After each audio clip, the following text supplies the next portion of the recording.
Hey everybody, welcome back to another episode of the Hemmings Hot Rod Barbecue. I am here with none other than David Freiburger. Um, for those, I can't imagine anybody in the automotive world doesn't really know who David is because David's been doing this for around 30 years and he probably knows more. He's probably forgotten more than most of us have ever learned. So David, thank you so much for coming on. I know you're crazy busy. So how you been doing, man? It's been a long time since we spoke. It has been. I usually see you at SEMA or something. It has been a while. Um, what's going on for me is like nothing but shooting TV shows. I did 61 episodes in the last 12 months. And also, I just came up on my 30th anniversary getting hired at Hot Rod Magazine, and I elected to take that opportunity to write my final editorial column for Hot Rod. So I'm not doing that anymore, kind of bittersweet, but still doing TV nonstop for Motor Trend app, which is now called Motor Trend Plus, and also for Motor Trend TV. Yeah, it's interesting. I read that about you not writing. And I think for so many of us that grew up reading the pages of Hot Rod and Carcraft, me especially, I was just like, son of a bitch. And I'm sure you hear this a lot, but it's, the words that you say are for so many of us not only inspiring, but have educated us for years upon years and have, for me especially, have helped me get into the field that we're in today. And so from me, from one kind of automotive hack to somebody who has really set the stage for making everything some of the best journalism I've ever seen. Thank you so much for 30 years, man. It's been amazing. I appreciate that a lot. I am always flattered when people tell me that they like got into their career because of the stuff they've seen me do. But in the magazine world, I always have said it's not me, it's the stuff that I'm covering. I admittedly in the video world, it's more about like the cult of like us. But Sure. in the writing world, I was always happy to be involved with all of the other people doing great stuff that we were able to amplify. And of course, Right. those were some of the greatest times I've had. So it was very hard for me to stop, but I basically did it for time reasons. Yeah, and I completely understand that. But I mean, the career that you had, I mean, everything from being the editor of it was four wheel and off road, Hot Rod Magazine, Carcraft.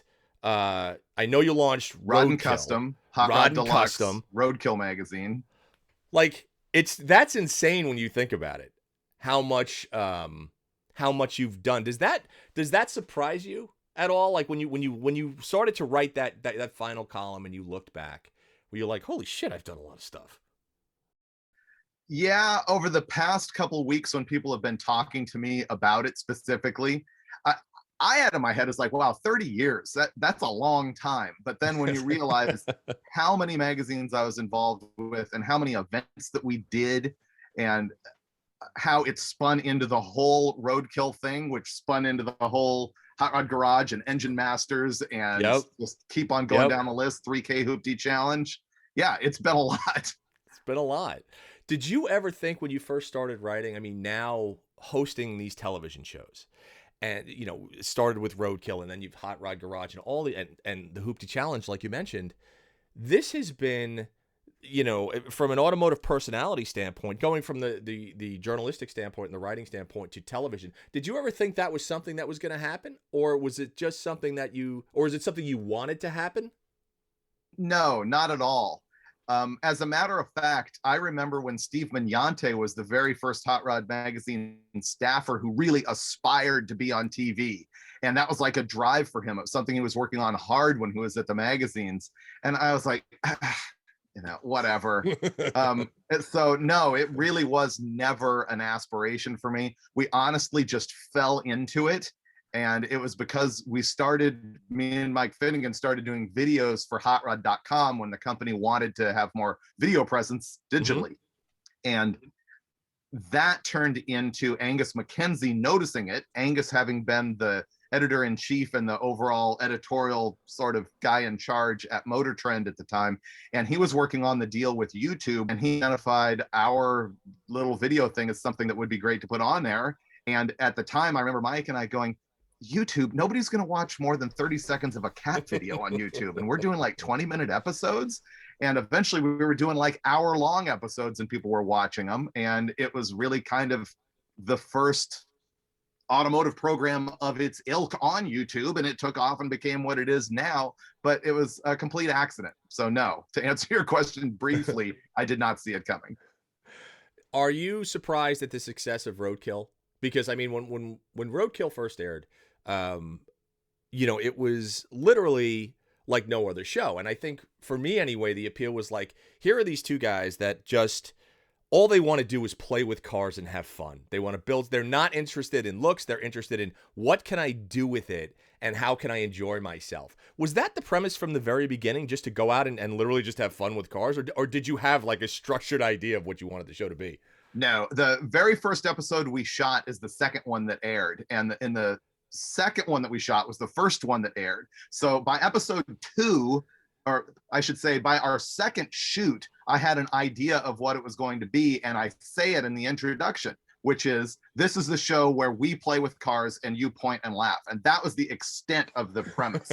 It was literally whatever Finnegan and I felt like doing. And it still is exactly that. Obviously, it's gone through a lot of changes and a lot of different corporate owners, and it airs in different places now, which people don't actually realize. This was a corporate thing from day one. Many of the fans think that Finnegan and I like owned Roadkill and then sold it out to some company. It was a company-owned property from the very beginning, and it hasn't changed at all through all those ownerships up to and including Discovery. What's interesting is that in retrospect, I realized that the reason that Roadkill took off is that we were the disruptors. We were doing authentic TV instead of reality TV. We weren't faking anything. We weren't throwing wrenches. We weren't planning act breaks, none of that. And yet now we're owned by Discovery and we're still doing the same thing. Nobody up to this point has walked into my office and said, no, you guys need to plan this out more. So that's kind of how it is.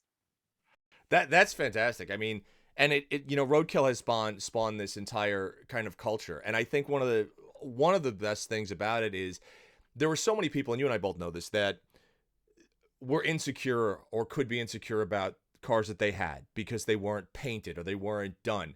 And I think Roadkill let people know it doesn't matter. Like, if you can get this thing fired up, you can have an adventure with it. You can enjoy whatever it is you have. And it doesn't even matter what you have. Like, just go out and do shit with it. That to me has just been an inspirational thing. If there is one thing that I am willing to like put my stake in the ground and go, yeah, that's what I did for this whole industry, it's probably that, because it dates back to my days as the editor of Four Wheel and Off Road and also Carcraft. I mean, when I was the editor of Carcraft, the aftermarket called it junkyard craft because I was doing those kinds of beaters. And at the time, I remember advertisers would get really upset. It's like, you can't show people this junkyard stuff. And I always had a couple of answers to that. One of which was, at the time when it was all about V8 muscle car stuff, it's like, where do you think the engines come from that people are building using your parts? Right. The junkyard. And my other answer to the whole thing was always, actually, I had to deal with this at Rod and Custom also when I was putting in, so-called patina cars in a magazine that was supposedly about street rods, is people are like, you can't throw those rat rods in there. You can't throw this junk with no paint. I'm like, wait a minute. My guys are starting out, they're building a car, they're not spending money on paint and chrome, they're spending money on speed parts. Is that really a problem for you? Why do you care what their car looks like if they're check cashes? And so I would say my legacy to the aftermarket is making it okay to have beater cars and spend a lot of money on horsepower for them. No, and I think that obviously that's very true. And I think it's opened up an entire new world for people to say, this is okay. This is totally acceptable, to the point where now people are more concerned with having their stuff run correctly and upgraded and stuff. And it used to be looks first, mechanics second. Now it's mechanics first, looks second, which is really, really cool. And that's really good for the market because it means people are out using their cars instead of letting them sit in the garage and going, I can't take it out because it's not perfect. Yeah. So let me ask you a question. Aside from the TV shows and stuff like that, on Instagram especially, you post a lot, and this has always been curious.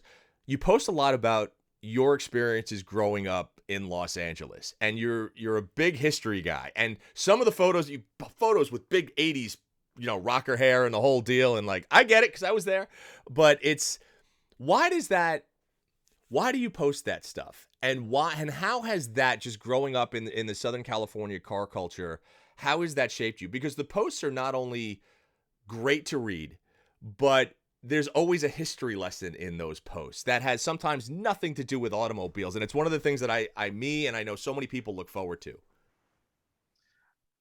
Well, thanks for that. I do get much less engagement when I do that stuff, but I don't care. I just post the things that are interesting to me. And I guess it's midlife crisis time. And it's also like a 30-year anniversary is always when nostalgia comes back. And so 30 years ago was like the tail end of that whole hair metal thing. And I run into 20 somethings who are getting into it. And so they're interested in hearing those stories. And to me, it does connect to cars because at the time we were a bunch of metalheads cruising our Mopars down Sunset to go to the Rainbow to hang out with Lemmy, you know? And so it's interconnected to me.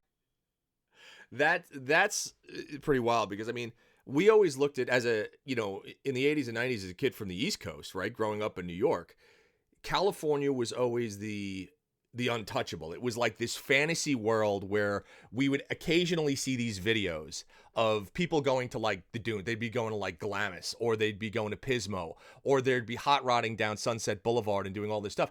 And it was so unfathomable to us on the East Coast because we're like, this isn't a real thing. Like, this is bullshit. They're making that stuff up.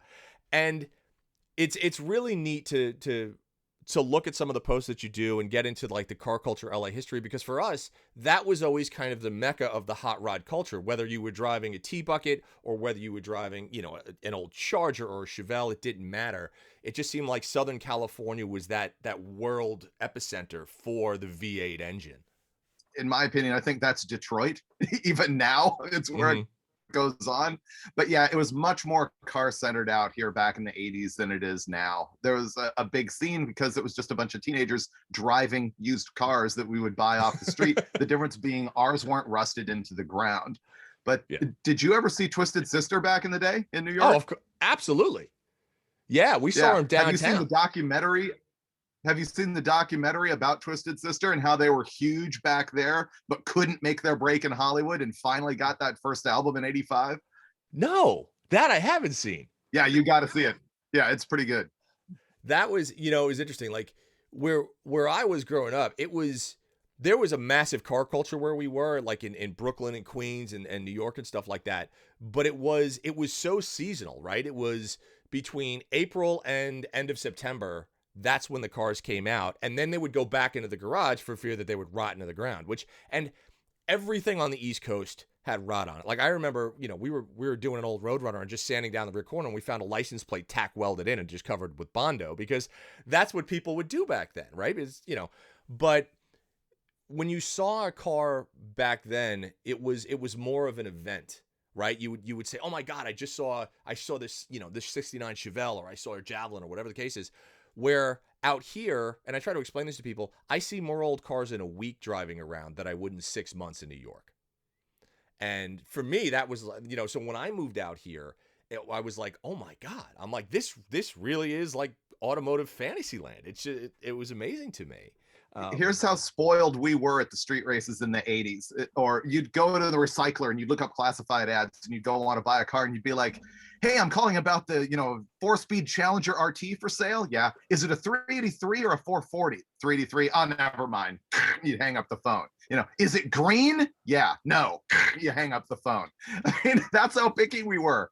It's like none of that stuff mattered. Oh, and like 340 Dusters, those things were like fleas on a dog's back out here. No one cared. Yeah. We pulled 340s out of junkyards in the 80s. Man, we had nothing, because everything from the 60s Mother Earth had already reclaimed everything, right? And so you knew, even on a restored car, you knew there was going to be rot on it. You just knew. You were like, I know I'm going to start sanding, and I know I'm going to find shit that, you know, whatever. And it was the most frustrating thing in the world. And we always joke, like on the East Coast, cars rot from the bottom up. Here they rot from the top down. You know, which, you know, to us was always just like, that's why everybody's like, a California car, when somebody said that meant so much to guys like me when I was back home. My first exposure to understanding what you're even talking about was with Terry McGeehan. when he was working for Hot Rod out here and had obviously come from back there. And he had the 69 Camaro that he shipped out. And I was like, dude, this thing smells like mold. It's rusty. He's like, yeah, but it's my car. Yeah. And so, yeah, he really trained me up on what you guys were dealing with back then. Yeah, it was rough being an old car guy back on the East Coast. So let me ask you this. I'm going to bring this up right now because this is one of the coolest things that I have seen in a long time. You have your own Matchbox car, man. Like that's awesome. The fact that or a Hot Wheels car, apologies. You have your own Hot Wheels car. The fact that you managed to, I don't know what you did, but your car is a Hot Wheels.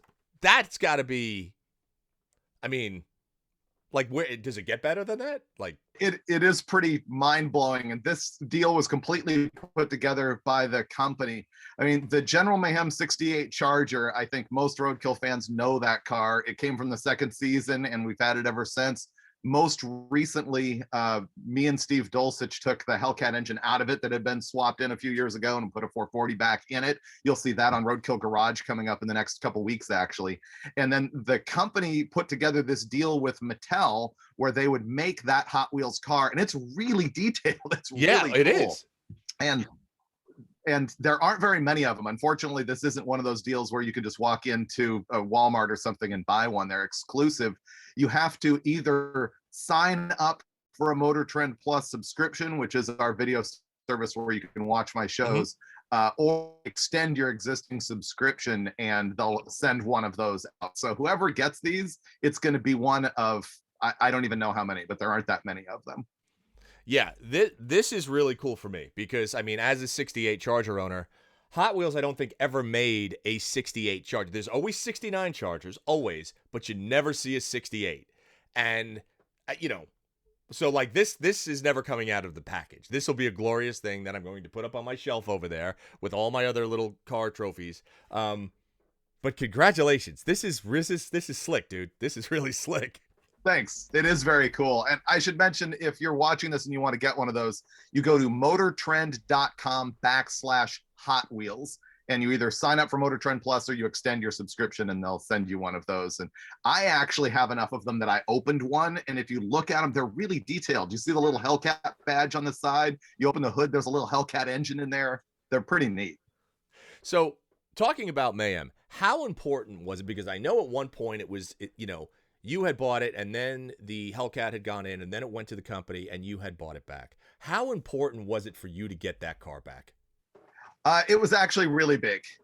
That car, the day that we had it at Dirtfish Rally School way back when, we did an episode that ironically was sponsored by Subaru. It was the first time we'd had any kind of a OE tie-in or any kind of a big sponsor. Subaru was like, we want to race a new Subaru against a whole bunch of your cars. And we set up the General Mayhem 68 Charger for this rally school. And that moment to me was like the greatest day in roadkill history to that point, or perhaps even ever, because the car was just so perfect. It had the motorhome 440 in it, and it had Hotchkiss suspension on it. It just looked right. It worked right. It was everything that I wanted it to be from a lifetime of like watching Dukes of Hazzard. Like this was my Charger on dirt. And when we ended up doing the promotion with Dodge later on, when they put us up against Gas Monkey Garage for that shootout at Roadkill Nights, and I sold the car to the company and they put the Hellcat in it and we did the race and all that type of stuff. It was cool. It did epic burnouts, but to me, the 68, 69 Charger just isn't a drag race car at core. Even though like Dick Landy had one back in the day and everything, it just, to me, it's not a drag race car. And I had to have it back to that moment at Dirtfish. And so that's why I bought it back from the company. We gutted all of the modern stuff out of it. Chris Birdsong is a guy I know who does amazing sheet metal work. I know Chris, sure. He replaced all the back half of that car with a bunch of AMD sheet metal and like patina matched the inside of it, so it kind of looks exactly like it did before. And Dulcich and I built a 440 for it, put it all back together, put the Hotchkiss suspension back on. And I will tell you that next month you'll see a roadkill of me going back to Dirtfish with that car and running it against Finnegan with his Charger, which is powered by a Toyota motor. Right. That's really cool. And I don't know, it's interesting. Like for me, the 68 in particular, the 68 Charger that's for me, that was my unicorn. I always looked at that car, and don't get me wrong, Ferraris and Lamborghinis, whatever.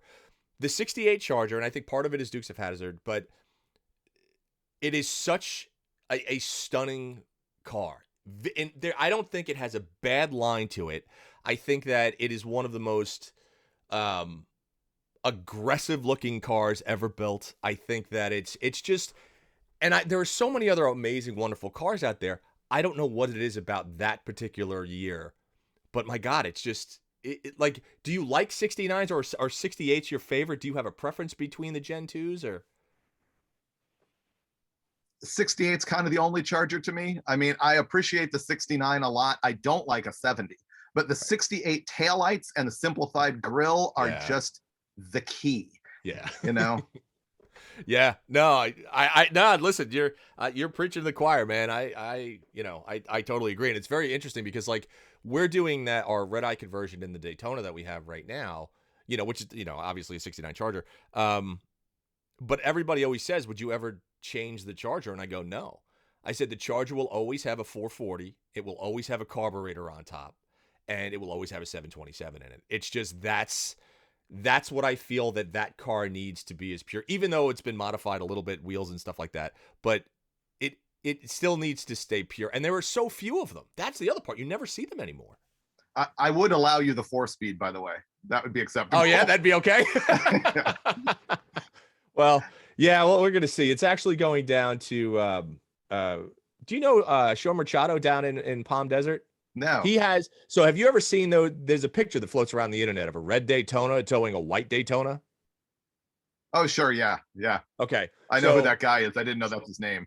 Yeah, that's his name. So I'm actually driving it down to Palm Desert in the coming weeks. So we're going to do a little work to it to kind of bring it back after 20 years of foot to the floor, just abuse, because it's tired. It's tired. It needs a little love, So, all right. I wanted to talk about, you've had some cars that are, I mean, aside from Mayhem, which is just an icon, right? You've turned Mayhem into an icon. You now own one of the most famous Chargers in history that I'm going to put up there with General Lee. I'm going to put that up there with the 70 from Fast and Furious, right?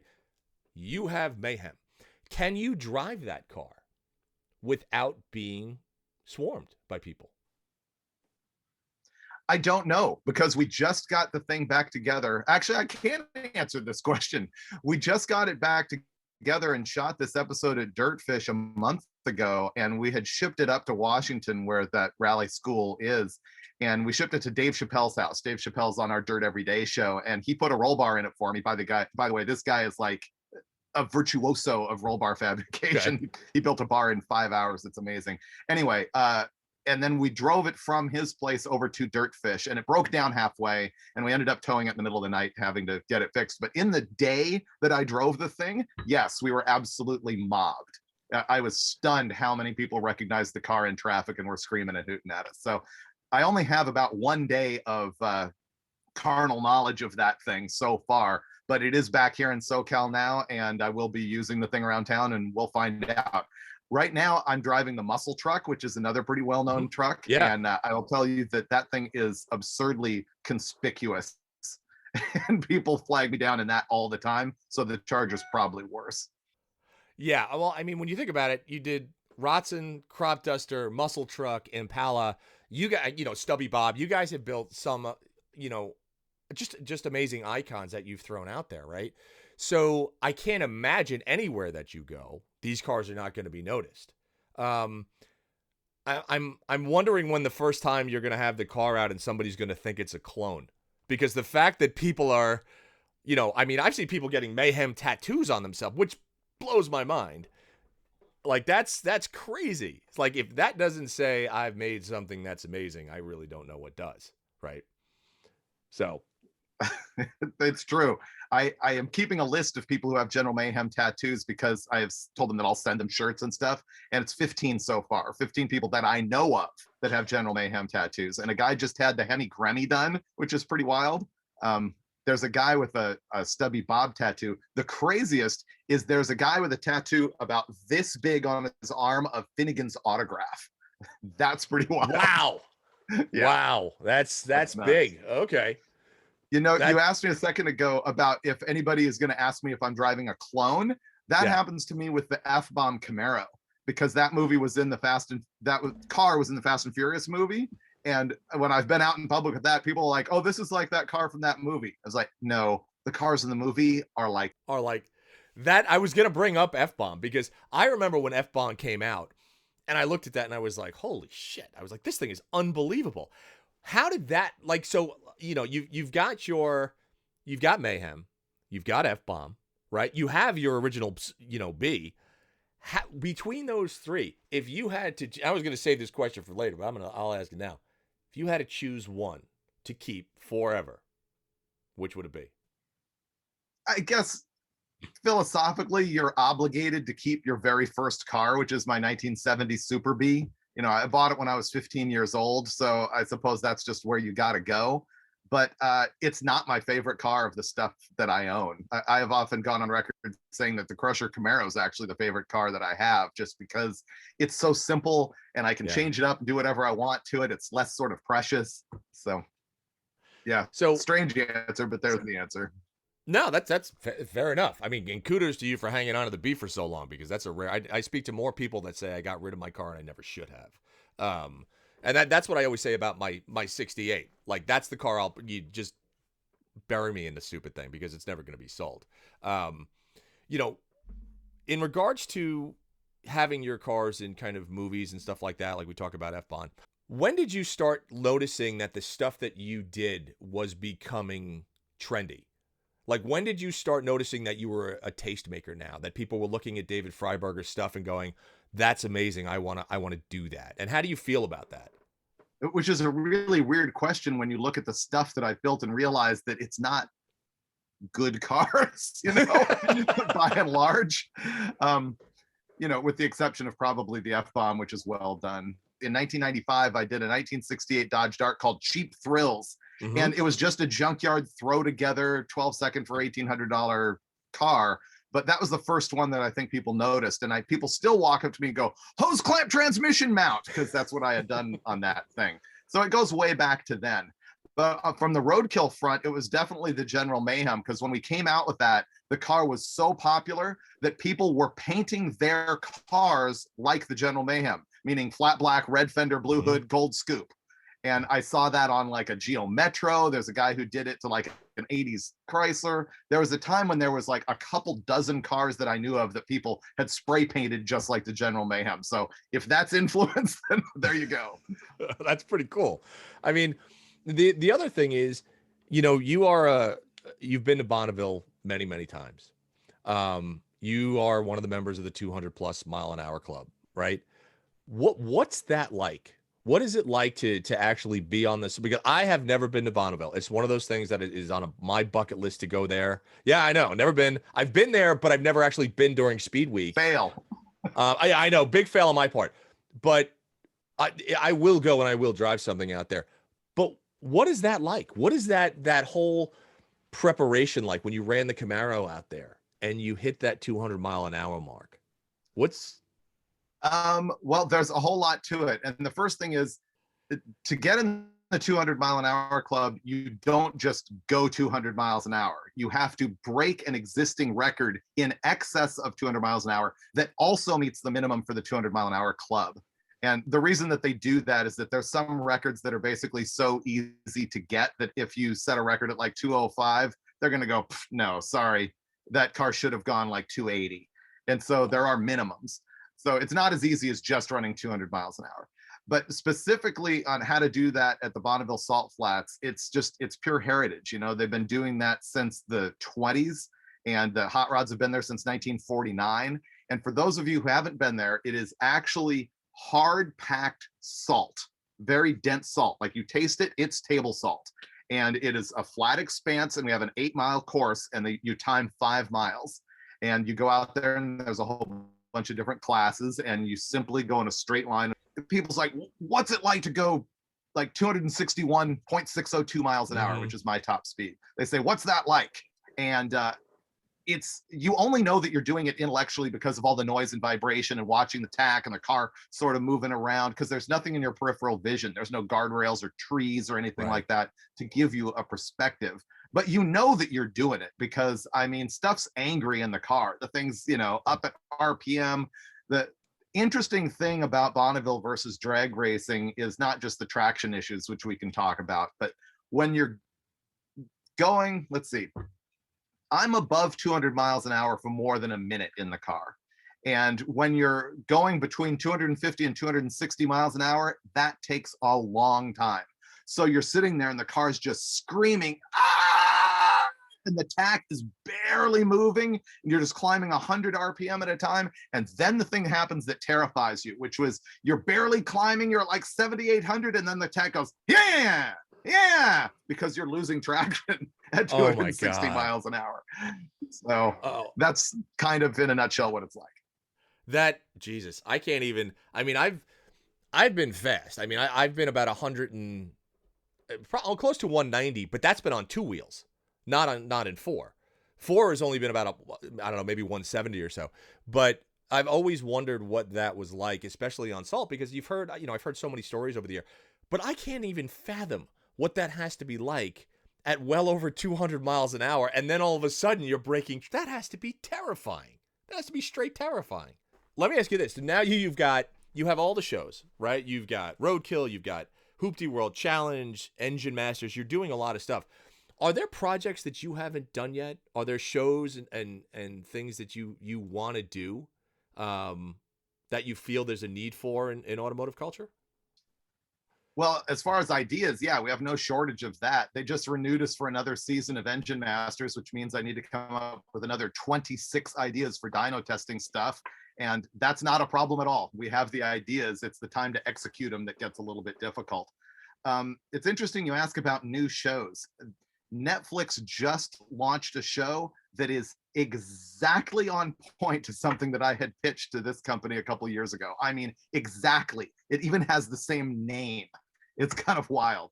And that's actually Metal Masters. It's like a competition show for fabricators. So that was an idea that apparently Netflix thought was good. Yeah, there's other things noodling around that I think definitely could happen. One of the new shows that we have, I actually wasn't even involved with is Faster with Finnegan, which is my co-host Mike Finnegan does this show where he and his buddies go and take a car, test it, and then make it faster. And it's actually a really good format. It's a really fun show. Yeah, the programming that you guys have, the lineup is pretty spectacular. You've got a lot of great stuff, and it's always been fun reading and watching your endeavors over the last literally 30 years. And so, and I know a lot of people are, I think when people saw that you did your final column, and it's funny because a lot, people ask me, they're like, is he done? Like, is this like a goodbye? And I think you were pretty specific about, no, this is only goodbye to my magazine stuff. The TV stuff and the video stuff is still going. So that's one of the reasons that I asked, because I know a lot of people are just sitting there wondering, like, Freiburger's not going anywhere, right? Because that wouldn't be okay. No. Here's one of the problems that I've had is that I haven't really controlled Hot Rod Magazine day to day in 6 or 7 years. And there have been 4 editors since me, but I still run into people who think that I'm the editor of Hot Rod, so they think that I just quit. They don't realize all I was doing was handing in 1 editorial column per month. That's it. I had no other involvement with it. So the only thing that I stopped doing was writing a column that probably took me between 45 minutes and 4 hours to do once a month. So people are thinking, oh, you've got a bunch of free time now. No, not really. And people are thinking, you quit. No, not really. I'm still doing everything.